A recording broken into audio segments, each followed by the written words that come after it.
देखो, the standard cost card shows the following details relating to the material needed to produce 1 kg of a groundnut oil. अब ये वाला जो standard cost card है वो किसके बारे में डिटेल दे रहा है कि हमें कितना मटेरियल चाहिए just to produce the 1 kg of our groundnut oil. Now they have given us the quantity of the groundnut, that is 3 kg. We require a 3 kg of the quantity.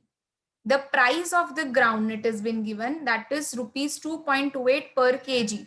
अब ये जो price है, this price means this is a standard price which they have set. ठीक है, तो what is the standard price over here? It is 2.28 per kg. Now they have given us the actual production का data कि actually में कितना हुआ है. So production during a week is 1000 kg. पूरे week में कितना production करने वाले हैं? 1000 kg. Quantity used, this is the actual quantity. They have given us the information of actual quantity used is 3500 kg. So I will be writing down over here actual quantity 3500 kg. Price of a groundnut, हमने जब actual price क्या होगा groundnut का 3 per kg, तो even we have a actual price of rupees 3 per kg. So we have a 3 information basically जो हमें तुरंत से मिल गया. That is we got a standard price, we got a actual quantity and we got a actual price. Now the only thing which we need to find out is the standard quantity. क्योंकि तुम लोग खुद ही सोचो क्या 3 kg मेरी standard quantity हो सकती है, क्योंकि यहाँ पर तो एक्चुअली क्वांटिटी जो यूज हुई है वो 3500 kg है. तो तुम लोग खुद ही सोचो क्या 3 kg and 3500 kg, there is such a wide difference over here.